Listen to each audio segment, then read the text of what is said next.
So, last week, as we were starting the series about Abraham, I asked all of you guys, are you guys ready to go on this journey?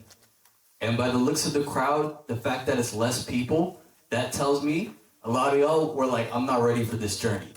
Because we saw that a lot of stuff happened. Remember, during this story, we're walking with Abraham. So many times when we read the Bible, we look at it as it's like a third-party thing, like it's something outside of reality. It's something outside of our life, right? But when you're reading the Bible, you put yourself in those positions. So as we're going through Abraham's life, I've told you guys, take out Abraham's name and put your name in it. Because now you're asking yourself, what would I have done in that position? Would I have been the person that was having faith in God, or would I have been the person that's questioning God? Would I have been the person that left everything, or would I have been the person questioning the person that left everything, saying, how could you do that, etc., etc.? So that's something that we got to keep in mind as I'm waiting for this. Actually, you can keep this up right now real quick for a second, so I can just talk about it real quick. So Abraham starting at U-R, the bottom right-hand corner next to the Persian Gulf. Why was that such a great land? I asked you guys this. Why was that such an amazing place to be? Do you guys remember? It's by the water, it's fertile. When people are traveling, they enter through the Persian Gulf. There's easy to trade, like super easy for merchants and everything. That's where he was living. That's like the equivalent of like, I don't know, it's a lavish place. It's a very nice place. Call it LA if you want. And he's asked to move to where? Canaan. Canaan is like the equivalent of, I don't know, Tacoma. It's like you don't want to be there. You want to be at That's where you want to stay. But God said, leave everything there and go to Canaan. Now I asked you guys, let's see if you guys will answer this properly. Which way are you guys traveling? Straight across or around? Around, right? Somebody say straight across again? There's nothing there. If you go straight across, you're dead. Like, thank God, like, you didn't live back then. You may not have lived long. Because you got to go around. As you see, there's a lot of lakes. There's a lot of different cities. There's a lot of places you can stay. If you go straight across the Canaan, which is the shortest distance, you're not going to make it. There's no fertile land. It's all desert. There's nothing. So he's going across, and that's where he's going to end up being. Do you guys remember how long I told you this journey? You can change the slide. Do you guys remember how long I told you this journey is going to take? So it took Abraham 25 years for this whole journey to like complete. By this whole journey, I mean the fact that he gets in the promised land and he has a child and everything. It takes 25 years for that all to take part. Part of that is because he prolonged it through his own sin, which we're going to see. Part of that is part of God's divine timing. It's a little bit of both. But it took him 25 years. When he was about to start this journey, we found out what happened. What was the first thing that happened? Right when he's about to go. He's packing his stuff, he's getting ready to go. Who passes away? His brother. That's tough. Right?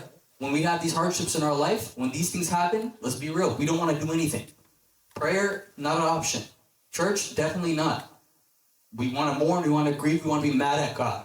There's a time for that. But Abraham, he was like, no, I need to keep pushing. My brother passed away. Yes, this is sad. Yes, I'm mourning, but I need to leave. What was the mistake that he made when he left? God told who to leave? Did he tell anybody else? Who did Abraham bring? He brought the whole family. Dad, you're coming. Lot, you're coming. My nephews, whatever, nieces, they're all coming. But God told him, I just need you to come. And we're going to find out why that was an issue. But again, I want us all to put ourselves in this position. Just like Abraham received that call, we all receive the same call. That's why the Bible's so real when you read it and you really understand that it's speaking to you. It's not a historical book. A lot of people, they may read it for historical reasons. It's not. It's a story of human life and how God intervenes when you let him. It's like such a cool book because you're seeing through the lens of God. How does God interact with humans throughout history? And like I said last week, humans are the same. We want the same things. We stress over the same things. Family passes away, family gets sick, we lose our job, we lose our money, we stress. We want the same things. We want a new job, we want a marriage. Same thing back then. They wanted the same things. At its core, we're the same thing. We all receive this calling. The only difference between Abraham and us is faith. Is faith. And for us, we have the ultimate cheat code. We have a book of people's failures. That's like half of the Bible. It's people's failures, don't do it again. It's like having I gave this analogy before, it's like having an open note test. Your teacher says, here's an exam, here's the answers. No, forget, not even open note, here's the answers to the exam. And you still fail the exam. Like, that's like, come on. But the Bible that's really what it is. It's the answers to life. The answers to anything you're going through is there. What not to do and what to do. The beautiful thing about the Bible is, in other like spiritual books or holy books that are not in our faith, they really like cover people's mistakes. They don't really want to expose their prophets or their righteous people. But in our Bible, people get exposed. Like, thank God they weren't alive to read it, because it's like the Bible, like, it'll really in multiple places like talk about David, like, and Bathsheba. Like, David and Bathsheba happened in the Old Testament.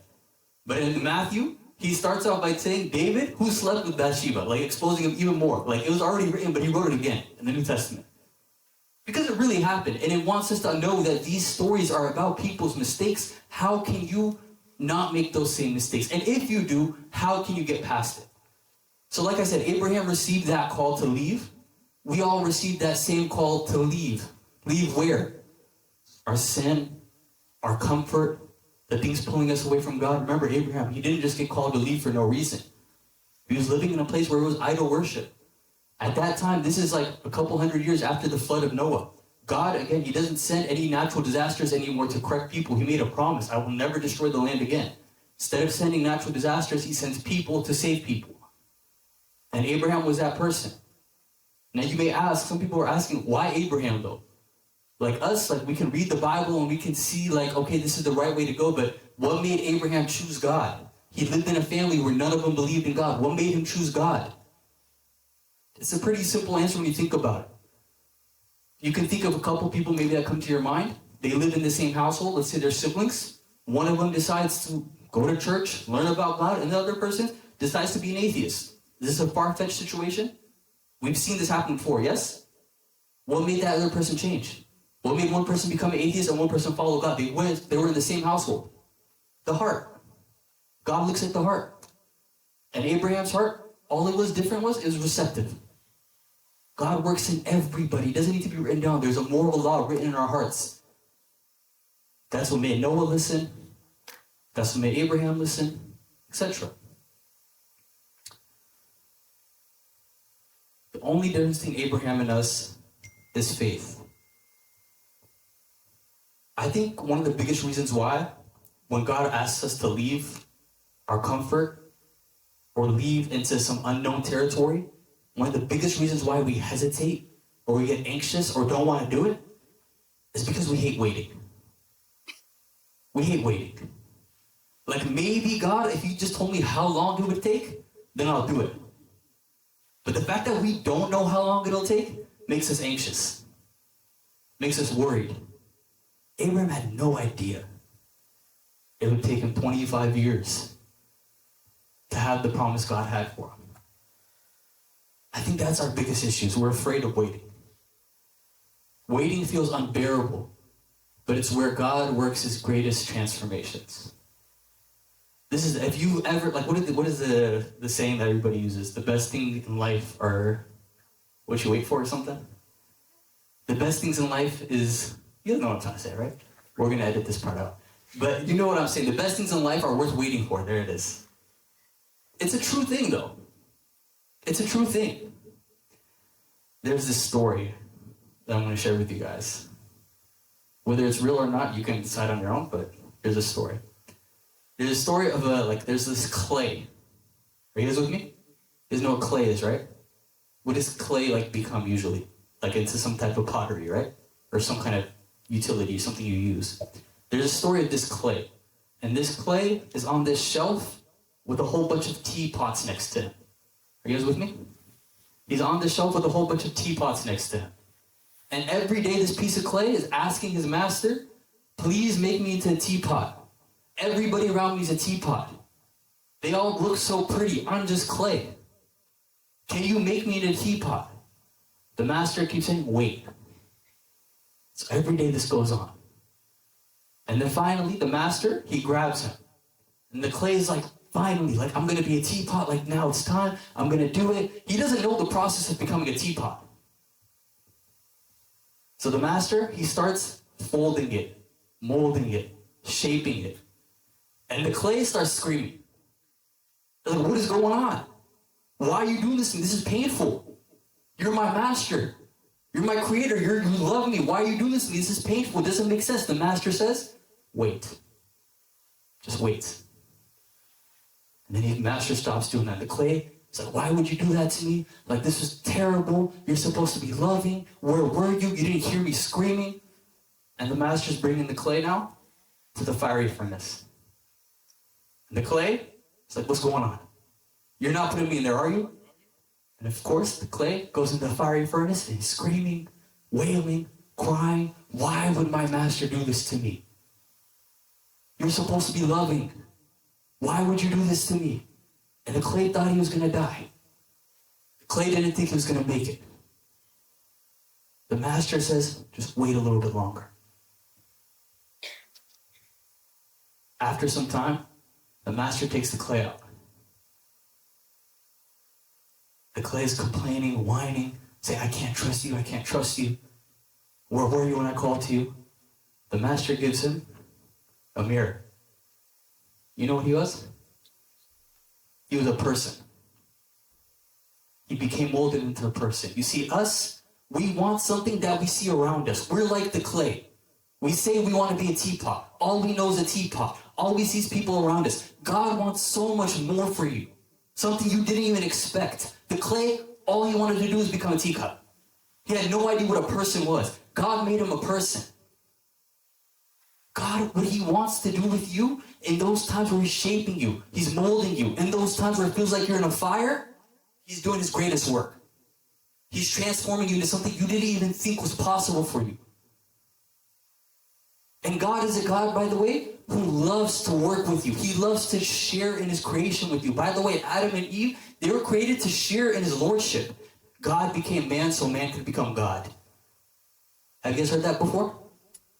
God became man so man became God. God does not shy away from sharing his authority with us. He loves to work with us. And so in this story, this person, this clay wanted to be a teacup.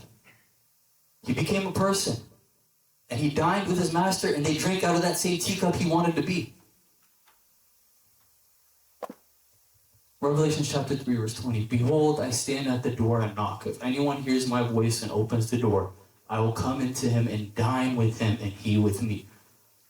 That's the God we have, who wants to dine with you, who wants to spend time with you, who doesn't think it's beneath him to sit down and dine with you. But us, we want to be the teacup. When you wait, God does the unthinkable and gives you something you never imagined was even possible for you. In the moments that we're waiting, we're complaining like the clay. How? Why? This is hard. This is painful. Do you love me? Do you hear me? How could you? After the fact, though, we become something that we even dream of.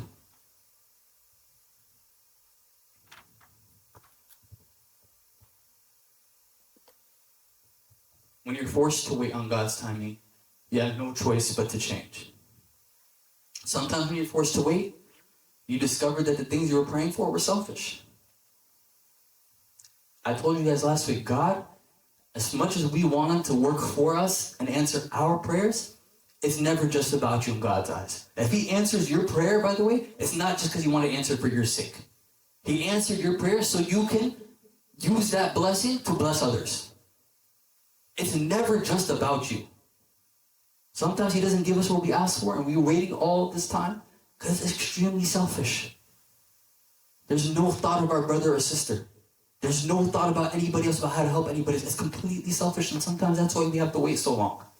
So we realize that these things that we're asking for is not befitting of a relationship with God. Sometimes you discover that your previous level of spiritual maturity wasn't ready to accept the gift that God was going to give you. Sometimes God makes you wait because you'll take it for granted if he gives it to you now. God's timing is always perfect. We say that, and it's very cliche, but perfect means like it lacks nothing. Like God is never too early or too late. If you're waiting right now, it's for a reason.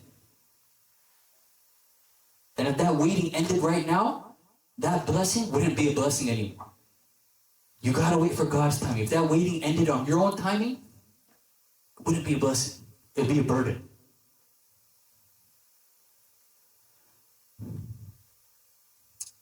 One thing that's another reason why I think we would have a hard time if we were in Abraham's shoes, first thing is, we hate waiting. We want to know how long it would be.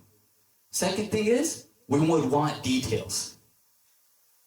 We would want details. Abraham was told to go to this land. He was given absolutely no details. He didn't say it's good, he didn't give him details on what kind of people he'd encounter, what kind of things he should prepare, when he would have a child, if he would have a child, all of these things. That's what makes Abraham's story so crazy. He didn't know the time it would happen, and he had no other details about how it would happen. He just knew the promise was there. What was the promise? This land will be yours. You'll be the father of many nations. It's the same thing with us. God gives us promises, not details.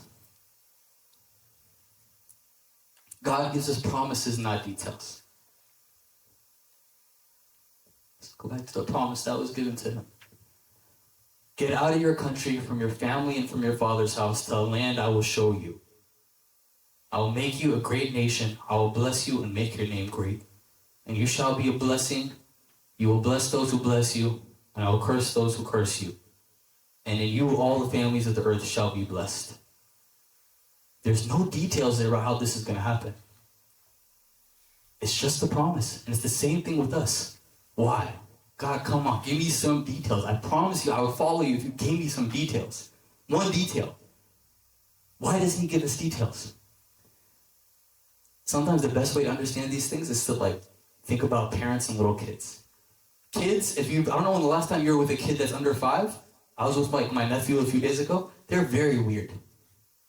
Their reasoning and then their logic, it doesn't make sense. For example, you have to literally beg a kid to have proper hygiene. Kids hate to brush their teeth for whatever reason. They'll like to wake up and just watch TV or run around and just hate to brush their teeth. If you've ever been around, same thing with showering. They will smell awful, but you have to beg them to shower. If you had a kid like this, right, and they're not trying to brush their teeth, not to shower, a lot of parents, they use this strategy of giving them a promise. If you brush your teeth, I'll take you to the park. If you shower, we'll go out to McDonald's. Because if they explain to them what the benefits of showering and brushing your teeth was, they wouldn't understand. I need you to brush your teeth because you'll get gingivitis. Ginger who? What is that? I need you to shower.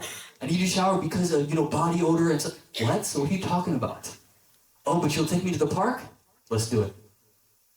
You'll give me McDonald's? Let's do it. Just how ridiculous that sounds, that's how God looks at us. We would not understand if he told us why he's doing something. We'd be like, what are you talking about? What do you mean? But instead he gives us promises. He gives us promises.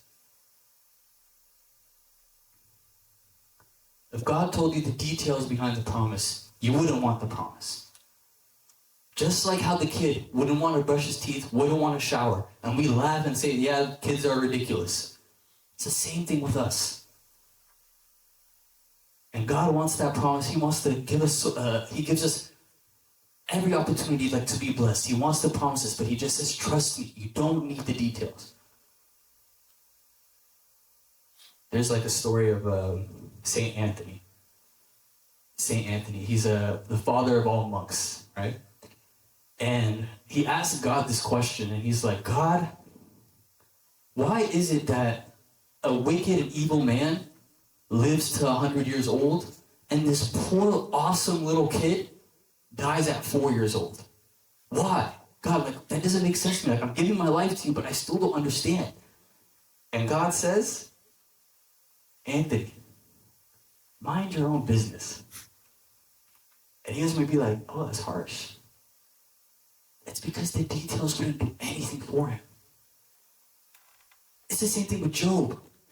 After Job went through all that hardship, he lost his health, lost his family, and he's trying to think about, like, why did God do this? And he's talking to his friends, and his friends are trying to explain why God did this. And in the end, none of them knew. God came and he said, what are you guys talking about? And he asked Abraham a very interesting question. Or not Abraham, excuse me. He asked Job a very interesting question. He says, Job, where were you when I created the universe? And he asks him the question to, like, highlight how vast God is. You would not understand if I gave you the details. When God is working in your life, he's not just thinking about you in the present time. He's thinking about your grandchildren. How this experience may be beneficial to your grandchildren. Or it's thinking about a coworker you haven't met yet. How this situation will benefit you and the coworker you haven't met yet. God is, he's organizing this beautiful picture of life. It doesn't just stop with you. It's better that we just trust in his promise rather than look in the details. So what's his promise? Never will I leave you, never will I forsake you. What greater promise is that? What other assurance do you need? God, the creator, the shepherd, the father of all, says, never will I leave you, never will I forsake you. Do you need any more details? Do you need any other promise? That's the promise he gives us.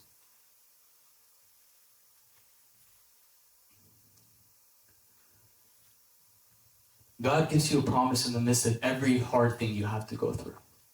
The beautiful thing in Christianity is that no suffering, no hardship is without a purpose. Don't ever think anything you're going through is purposeless. Like, I'm just randomly suffering right now. It's not random. We don't believe in a random God. Every suffering, everything you go through is with purpose. A greater purpose. That God is orchestrating behind the scenes, painting a perfect picture. And he tells you the promise, I am with you.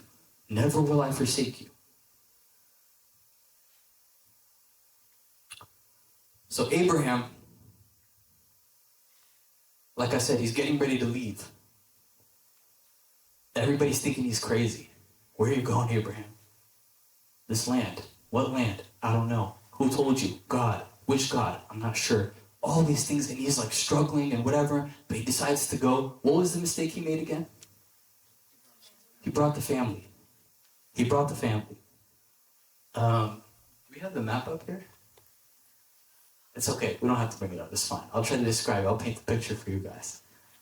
It's cool. So he stops about halfway. Remember I told you guys you have to go around to get to Canaan? So he stops about halfway in this place called Haran. It's a place called Haran. And ironically, Haran is very similar to Ur. Idol worship, mountains, water, good agriculture, all of these things. You just gotta picture the situation, right? Like they're walking. They're halfway there. Abraham's like, yeah, we're almost there. Let's keep going. His dad's like, let's just take a little break. Let's go over there. Let's have some coffee. Let's just drink some coffee. Let's chill for a second. Abraham's like, okay, fine. Just for a second, we'll chill. And he's like, the dad's like, let's take some rest. Like, we need our energy in the morning. Let's just spend the night here, and we'll be gone in the morning. So they spend the night. Abraham's like, we gotta go. And his dad's like, look at your wife. Look at her. She's old. Like, you should stay. Like, just stay. Let her be comfortable a little bit. Look at Lot, your nephew. Come on. Abraham, let's just stay. It goes from 1 day to 2 days to a week to 2 weeks to 15 years that they stay in Haran. 15 years. If it was up to God, Abraham would have been in the promised land 15 years before that. Sometimes we don't understand that we delay God's blessing. God's blessing is always on the table. He never takes it away. Sometimes we're conditioned to believe that if you do something bad, God will take the gift away. God will take the blessing away. God doesn't change his mind. Don't minimize God. If he said, I'm going to bless you, he's not going to say, never mind, that was a bad idea. No. Either you decide to take the blessing or you deny it. You either deny it or you delay it. There is no such thing as God saying, never mind, I take it back. You either deny it or you delay the blessing. Abraham delayed it for 15 years. And we're not even going to blame just his dad. He got comfortable too. 15 years, don't tell me you didn't get comfortable. He's like, you know what? Yeah, God will understand. I already left everything. This is a new land. Like 15 years, what's the big deal? You see, a lot of us were okay with like halfway obeying. If we make like a slight sacrifice, we're like, God, that's good enough. I think that's good enough. God's asking for all this, we're like, God, this is good enough. Trust me. What I'm giving you is good enough. God asks us to forgive 70 times 7, meaning endless forgiveness. We forgive one person once, God, that's enough. I'm not going to forgive him. That's halfway. That's stopping Haran. God is saying go to the promised land. God is saying go to Canaan. We're like, nah, Haran, I'm going to stay. I forgive him once. God says love your enemies. And we said, you know, I don't know if I love them, but I promise God I don't hate them. Like if I see them, I just won't like look at them. I won't shake their hand. In fact, if they walk in the room, I'm going to leave the room, but I don't hate them, I promise. That's halfway obeying. That's stopping Haran. God is saying, come to the promised land. Leave, come to me. We're like, I'm going to half obey and stop here.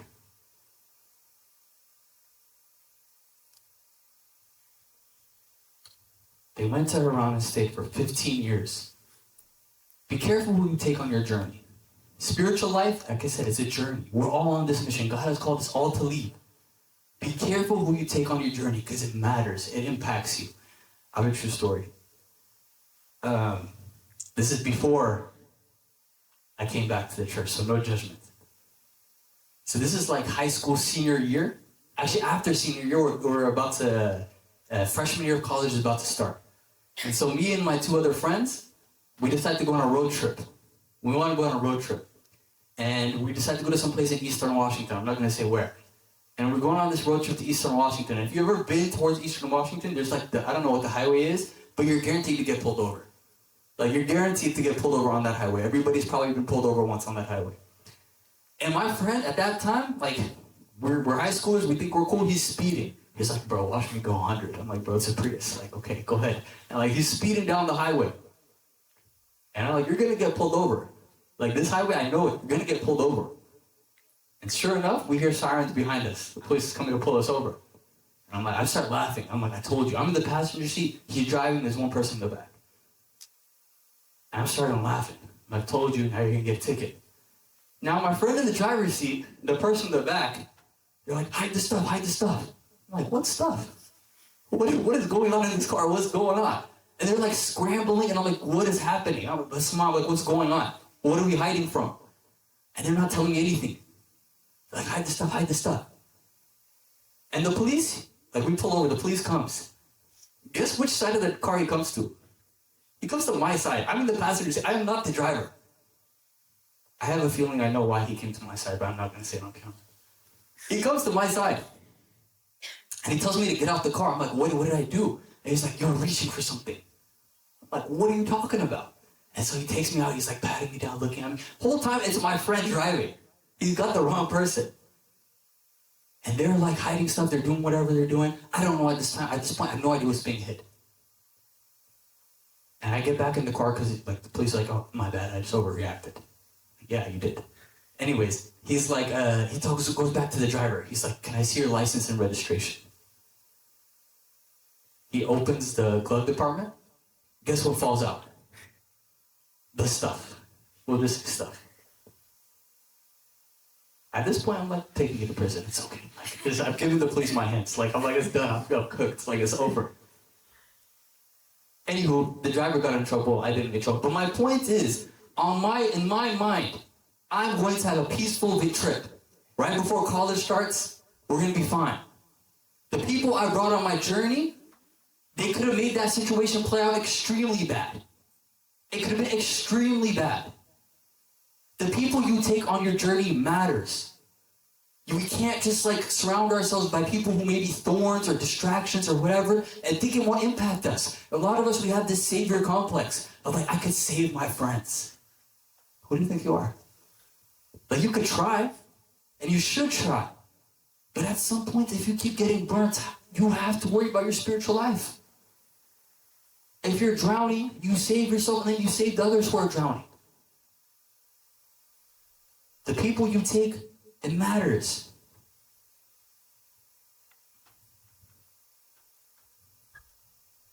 Do not be deceived. Evil company corrupts good habits. This is a beautiful verse. St. Paul saying, don't be tricked. We know so many good people, so many good brothers, so many good sisters. We're tied down because of bad friendship, a bad relationship.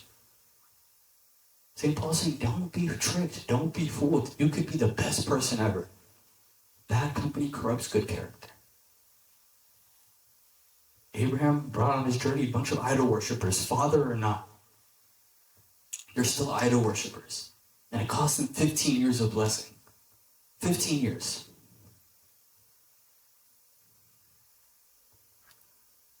I have a question for you guys. Is something being difficult and complicated the same thing? Are those two words the same? Is difficult and complicated the same thing? Raise your hand for yes. Raise your hand for no. Obedience is difficult, but it's never complicated.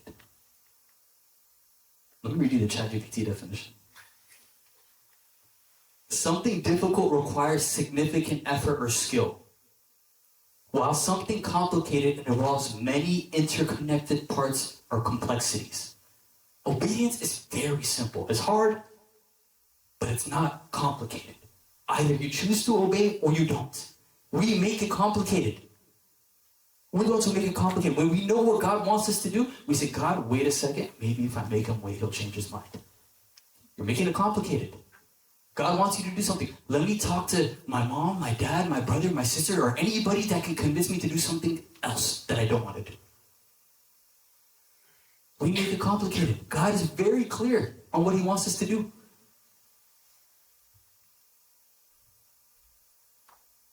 The main reason why we delay obedience is because we don't like taking risks. Because I'll tell you something. Faith rarely involves easy choices. That's the truth behind all this. I'm not going to lie to you guys. Faith rarely involves easy choices. One thing I can guarantee you for sure, you will absolutely experience a short-term loss if you move by faith. You will absolutely experience a short-term loss, but you will gain an eternal blessing. That's a guarantee. Our issue is we don't want that short-term loss. God wants us to do something, but we don't want to experience that risk, that short-term loss. You will gain an eternal blessing. We look at it in the life of David. We look at it in Abraham. We look at it in anybody in the Bible. If you move by faith, yes, you will experience a short-term loss. But there's an eternal blessing there for you. Okay, 15 years went by. At this point, Abraham is 90 years old. His wife is 80 years old, I think she's 10 years younger. And now, they continue the journey. They bury his dad. They stop the grieving. They continue the journey to where? To Canaan. So they're going. And they finally enter through the borders, and they're there. They're in the promised land. They finally entered. And you know what they see there? They see like a tree there, and a tree there, and a whole bunch of Canaanites who all have their own homes, who have their own way of doing things, who don't know who Abraham is, and they don't want to know who he is. How do you think Abraham felt? How would you have responded? God, I left everything. I left my homeland. I just buried my father. Abraham in his mind is like, that's okay. I got to keep going to the promised land. Promised land is going to be amazing. Water flowing. I'm going to have a mansion. I'm going to have like a place for my wife. It's going to be great. This whole land is mine. He gets there. There's nowhere for him to stay. How would you respond? Let's be real. You'd be upset. You'd probably walk back to Ur. You'd be really hurt. You'd be really upset by that. Abraham, he didn't get a great land in terms of how it looks. It wasn't about how it looked.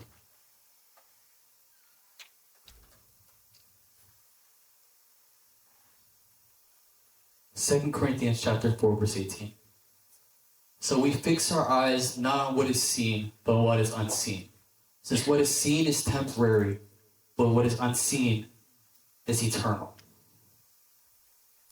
So we fix our eyes not on what is seen, but what is unseen. Since what is seen is temporary, but what is unseen is eternal. That's what Abraham was living by. What I see is a terrible land. What I see is Canaanites. What I see is I have no place to stay. But what is unseen is that I feel God's presence again. For 15 years in Haran, when he disobeyed, he no longer heard God's voice. But when he came back there, he realized this land is still different. I feel God again. If you're focused on just what you're seeing, you're going to see a bunch of Canaanites. It's going to be uncomfortable. But if you focus on what's unseen, you're able to get through anything. You're able to overcome anything. And so he goes there, and the first thing he does, he's like, I need to offer a sacrifice to God. Like, he brought me all the way here. Even though the land is not what I expected, I know there's something unseen here. Let me offer a sacrifice. The moment he offered a sacrifice, God spoke to him again and said, God appeared to him and said again, to your descendants, I will give this land. Yes, I know you see the Canaanites. Yes, I know it doesn't look appealing. I'm going to give you this land. Remember, I promised you. I don't take away my promises. I don't change my mind. Yes, you disobeyed me, but my promise is still there. This is going to be your land. After that, for the rest of Abraham's life, he actually lives in a tent. He doesn't have a house anymore. He goes from tent to tent to tent as he's traveling. He doesn't have a home. But he's okay with it. He's focused on the things unseen. This is telling us, in this world, guys, we really don't belong in here. That's why, it's like your body's literally telling you, I don't belong here. How do you know? The anxiety, the stress, worried about work, worried about school. That's not what you were created to be. You're a sojourner. Like Abraham, he realized, man, that's not what I'm looking for. I need something eternal. So he was okay with living in a tent. He was okay with being uncomfortable. We have to get to that. We have to be the same way. Hebrews 9, verse 10. Hebrews 11, verse 9 through 10. By faith he made his home in the promised land like a stranger in a foreign country. He lived in tents, as did Isaac and Jacob, who were heirs with him of the same promise. For he was looking forward to the city with foundations, whose architect and builder is God. Hebrews, by the way, is written by St. Paul. Hebrews is all about faith. And he's talking about St. Paul this whole time. Are you guys with me? Is everybody with me? Hebrews is talking about, St. Paul is talking about Abraham. And he's saying, Abraham was looking forward to the city with foundations, whose architect and builder is God. Us, we're the opposite. We're looking for the architect who's man, who can build us a 3-story house, who can give us the bonus at work, who can give us all of these false senses of security. Abraham's like, no, I don't even care about anymore. I want the land what God built. I want that unseen land. That has to be our goal. That has to be our goal. Abraham knew the tent was temporary.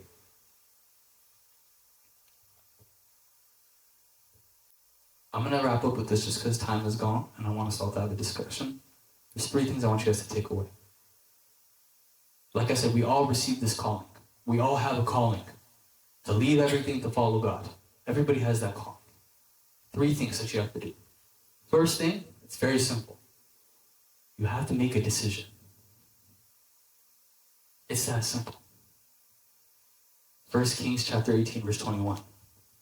If the Lord is God, follow him. But if it's Baal, then follow him.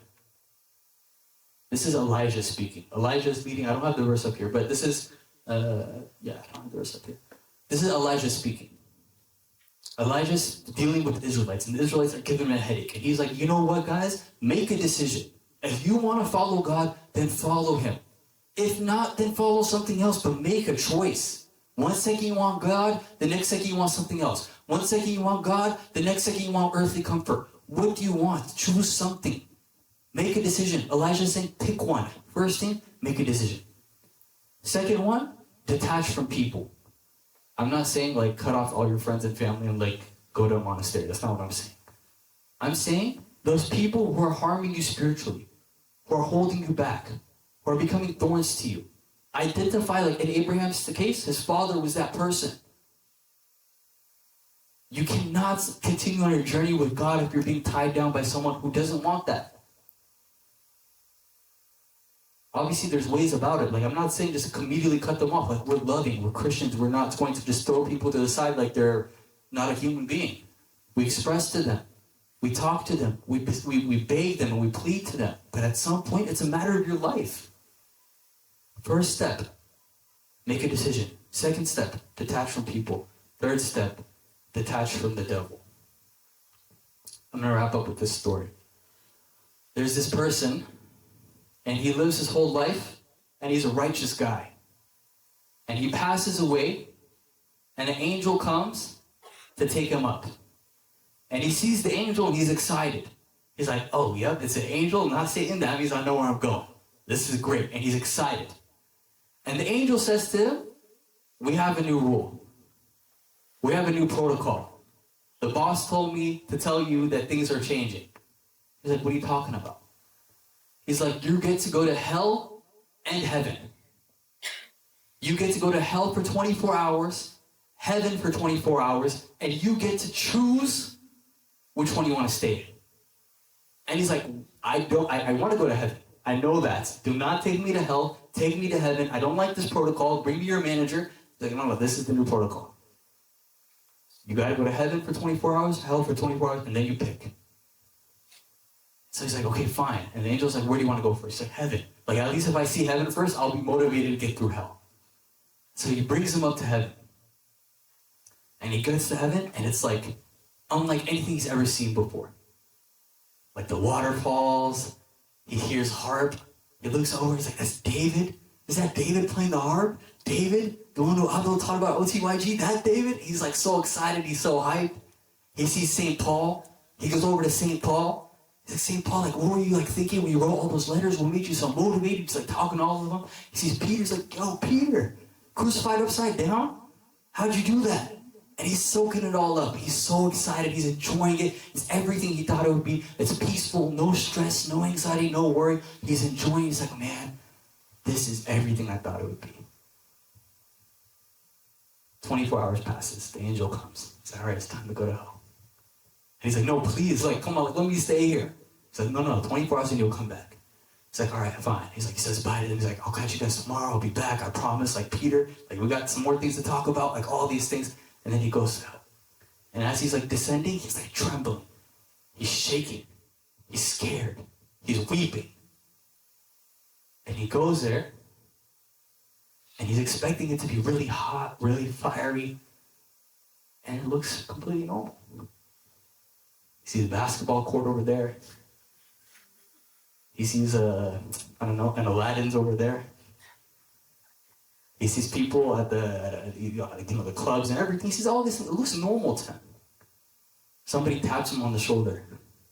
Looks like a nice guy. He's like, how's it going? What's your name? My name's Dev. It's short for devil. Call me Dev. And he's talking. He's like, this place, man, it's not that bad. He's like, I was expecting you to have like horns and to be fire everywhere and people screaming. And Dev's like, that's like false news. It's fake news. Hell is nothing like that. He's like, come on, let me show you. Like, let's go play basketball. Like, we got some like good runs over there, good people playing basketball. Let's go over there. He's like, I don't have some shoes. And Dev's like, here, take my shoes. It's like, wow, Dev, you're really nice. They play basketball. And then after that, some people come in, they're like, hey, we're doing something after later. You want to come join us? He's like, oh, where? We're going to the club. Oh, really? Nice. I can come. Let's go. They have a great time at the club. They leave the club. They go to Aladdin's after. They enjoy their food. He's like, wow, this is a great night. Dev, like, I don't know why they thought you were such a bad person. I really enjoyed this. All your friends are nice. You're nice. This is great. 24 hours pass. The angel comes back. He's like, all right, make a choice. Heaven or hell? He says, you're not going to believe this, but I kind of like hell. Take me to hell. The angel brings him down to hell, leaves him there. This time when he's there, it's really hot. He's really thirsty.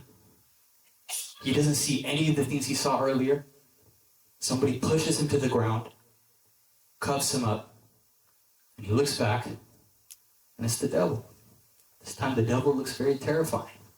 He's like, what's going on? What happened yesterday? Like, this is not the same place. He said, it is. I had to show you that to convince you this is where you should be. But this is the real deal. You see, the devil tries to convince you that these things are good and fun, and I promise you they really are. The things of this world are fun, but it's a lie. It's just a fake thing. And when you see it for what it really is, it's a painful thing. You don't want to be there. First thing, make a decision. Who are you going to follow? Second, detach from the people holding back. Third, make a commitment to detach from the devil. And that's a lifelong commitment. That's not like today you can go and say, devil, we're done. I break up with you. No, that's not how it works. It's a lifelong commitment through the assistance of Christ.